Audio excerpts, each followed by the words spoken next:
Oi, eu sou o Felipe e eu preciso fazer algo grave. Porque vocês querem que eu grave mais vídeos sobre curiosidades linguísticas. Então eu vou adiar algumas promessas e gravar esse vídeo aqui, onde eu vou te mostrar que o português é o idioma mais fácil do mundo. O que é curioso porque eu usei a palavra grave 2 vezes na frase anterior, e elas tiveram sentidos muito diferentes.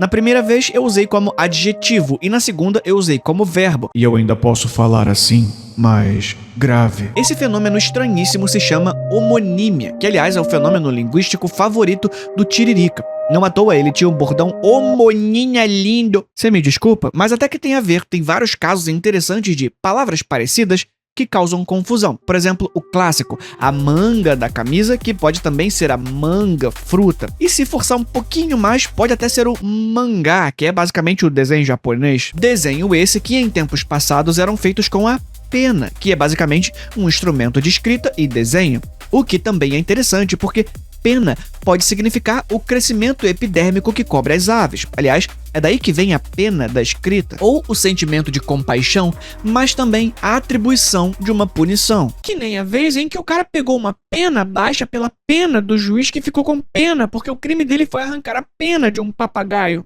Eu poderia ficar por horas aqui só nisso.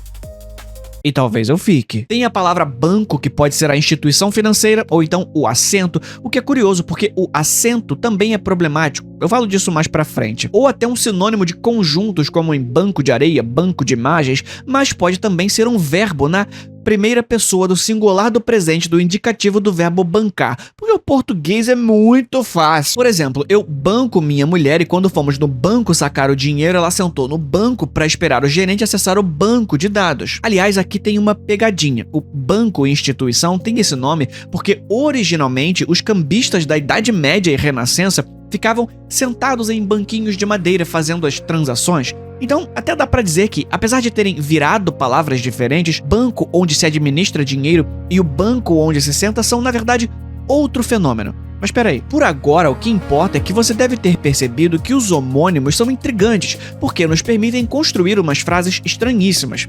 Tipo, por causa de um cabo, dei cabo de um cabo com cabo em cabo. Não entendeu?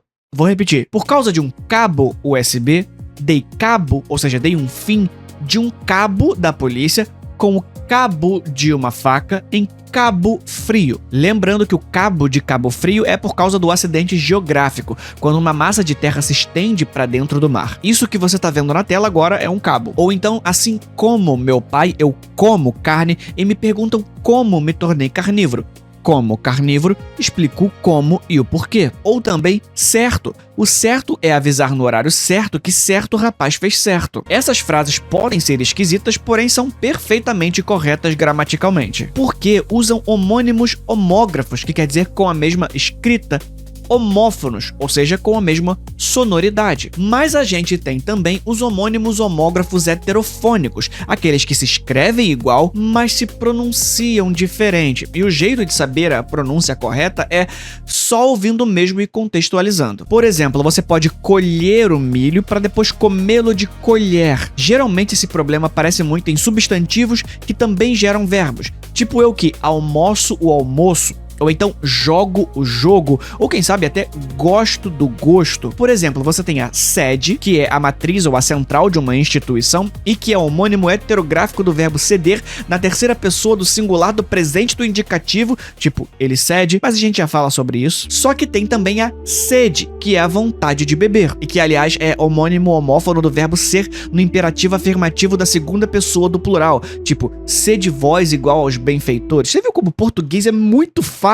A propósito, isso significa que o fato de a Bíblia não ter sido escrita em português nos tirou a oportunidade de criar uma passagem maravilhosa, como Jesus dizendo, sede vós o que cede ao que tem sede na sede. Enfim, tudo isso é uma questão de prosódia, que é a parte da gramática responsável por nos explicar a correta acentuação das palavras. É a prosódia que ajuda a evitar a silabada, que é o erro de pronúncia da sílaba tônica. Digo, sílaba tônica. Mas em um nível mais profundo, essa confusão de fonemas é uma questão de ortoépia, o ramo da fonologia que define a pronúncia correta das vogais e consoantes como um todo dentro das palavras. Ou será que é ortoepia? Sim, a própria palavra usada para a ciência que estuda o fenômeno foi vítima do fenômeno que ela mesma estuda. O português é fácil demais. Para você entender melhor a diferença entre ortoépia e prosódia, pega a própria palavra prosódia. Se você disser prosódia, é um erro de ortoépia, ou ortoepia. Tá colocando um som no meio da palavra que não devia estar ali. Mas se você diz prosodia, tá cometendo um erro de prosódia, porque errou o lugar da sílaba tônica. Sílaba tônica, meu Deus do céu. Mas aí é que tá, nem toda prosódia ou ortoépia tá errada, porque o português, que é muito fácil, tem um negócio chamado uso consagrado. Às vezes a pronúncia é definida por maioria de votos mesmo. A versão correta, porque tem o uso consagrado registrado com mais certeza, é o fim de semana, mas todo mundo fala final de semana. Assim como isso aqui é um cateter, mas qualquer médico continua chamando de catéter. O correto é gratuito, mas você continua falando gratuito. Ou então o muito, que não tem nenhum N ali antes do T. Mas enfim, de volta aos homônimos. A gente tem também os homófonos heterográficos, que são exatamente o oposto do que eu acabei de falar. São palavras que a pronúncia é idêntica, porém a forma de escrever é completamente diferente. E o maior clássico disso é a oração que eu mais odeio e simplesmente desisti de entender e decorar, que é o porquê. Existem 4 formas de escrever os porquês e cada um tem um uso específico que eu posso perfeitamente te explicar aqui, mas assim que eu terminar de gravar esse vídeo, essa informação vai ser simplesmente deletada da minha cabeça. Eu odeio todos os 4 porquês e o português é um idioma muito... Mas tipo, eu posso assistir a uma sessão de cinema com 2 S e lá dentro encontrar a minha poltrona que tá em uma sessão específica, com C e cedilha, e não vou poder filmar por causa da sessão de direitos autorais, com C no início e 2 S. Assim como o cinto do verbo sentir e o cinto que atravessa o corpo, além do concerto, que significa reparar, e o concerto, que significa apresentação musical, mas nada se compara aos 3 que o brasileiro mais erra. Entendeu? Mais erra. Mas uma conjunção coordenativa adversativa sinônimo de porém, e mais, advérbio de intensidade, mas também erram mal, que pode ser advérbio ou substantivo, dependendo do uso, e mau, que é o adjetivo, assim como erram traz, do verbo trazer, e traz, do advérbio de lugar. Como eu disse, português é muito fácil. Mas enfim, um dos meus homônimos homófonos heterográficos favoritos é a... Sim, a letra A mesmo. Eu posso usar a como artigo definido, mas também posso usar o a com crase, adicionando uma preposição. Só que eu também posso transformar num verbo, colocando o H na frente e um acento agudo, assim como posso transformar em interjeição ao trocar o lugar desse H, criando um A. Mas é importante esclarecer que os homônimos não podem ser confundidos com o fenômeno da polissemia, que é quando uma única palavra tem sentidos e usos diferentes. Nos exemplos que eu dei até agora, essas palavras, banco, pena, manga, etc., são itens lexicais diferentes. Por exemplo, cabeça. Cabeça é sempre cabeça, mas essa mesma cabeça pode ser usada com sentidos diferentes. Eu posso falar anatomicamente da cabeça, posso falar para você usar sua cabeça como metáfora para intelecto, posso dizer para você esfriar a cabeça, ou posso dizer que você agora é o cabeça como líder. E estranhamente, isso se repete para outras partes do corpo, já que depois que você se tornou o cabeça da empresa, eu te pedi uma mão, e você não apenas disse não, como reclamou porque eu abri a boca pro gerente. Ou seja, é melhor você manter o pé no chão, porque eu vou ficar de olho. Vários sentidos diferentes, mas cabeça ainda é cabeça, mão ainda é mão, e assim por diante. Lexicalmente é o mesmo item. Enquanto isso, a manga da camisa e a manga fruta são coisas completamente diferentes. E eu tô falando isso porque se a gente fosse pra polissemia, seria quase trapaça, porque aí as opções seriam infinitas. O que talvez faria você duvidar de mim quando eu digo que o português é muito fácil. E ponto final. Aliás, o ponto, por exemplo, pode ser ponto final, ponto de ônibus, ponto de vista, ponto na costura, ponto marcado num jogo, a carne no ponto. E aí, se eu fosse listar, a gente ficaria 2 horas aqui. Mais um artigo publicado em 1989 pela Universidade Federal de Santa Catarina considerou dar o verbo mais polissêmico da língua portuguesa. E talvez a palavra em geral, porque são pelo menos 134 usos diferentes que ela pode ter. E aqui as coisas ficam meio estranhas, porque apesar de dar permissão e dar uma explicação, por exemplo, parecerem a mesma coisa, não são.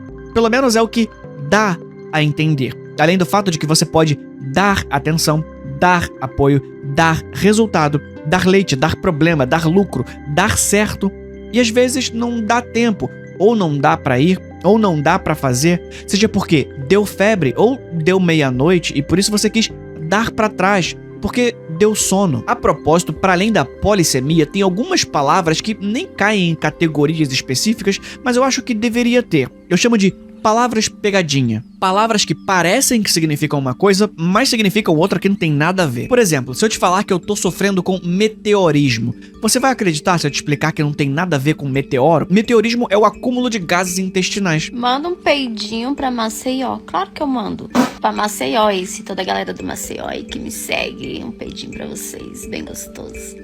Na verdade, tem um pouquinho a ver, porque meteoro significa aquilo que tá no alto. Então, meteorismo é quando os gases estão flutuando dentro de você. Mas pior ainda se eu te falar que eu peguei nas minhas mãos um espermófilo. Depois de você soltar um lá ele, eu explicaria que é simplesmente um esquilo.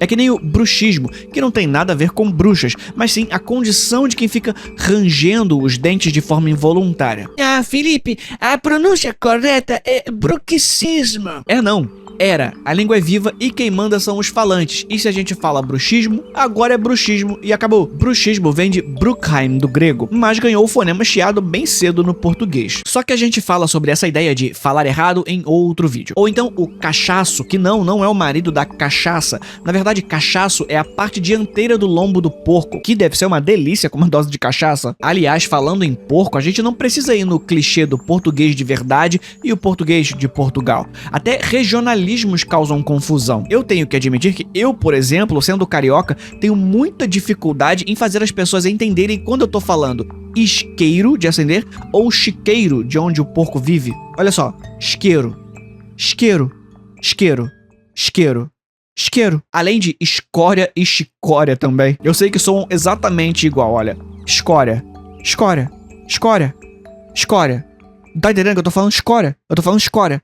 Escória, o que pode acabar causando uma confusão ainda maior, fazendo você misturar a polissemia e os homônimos com parônimos, que são as palavras que até parecem iguais, mas claramente não são. São palavras parecidas na forma, ou seja, tem o som ou a grafia próximas, mas com sentido e escritas diferentes. Vira e mexe a gente confunde descrição, que é o ato de descrever algo, com discrição, que é ser reservado, assim como o clássico que muita gente ainda se perde, a diferença entre comprimento, que é a extensão de um objeto, e o cumprimento, que é tanto a saudação quanto o ato de cumprir alguma coisa, ou seja, também homônimos. Então assim, é como eu sempre digo, a língua portuguesa é uma formação histórico-discursiva de elevada complexidade, constituída por longos processos de estratificação sociopolítica e elaboração estética cuja aparente transparência formal encobre uma arquitetura sistêmica densamente hierarquizada e transversal, na qual níveis fonológicos, morfossintáticos, semântico-pragmáticos se articulam segundo princípios de complicação estrutural e recursividade funcional, produzindo regimes de significação que emergem da tensão permanente entre a normatividade e a historicidade enunciativa. Ou, se preferir,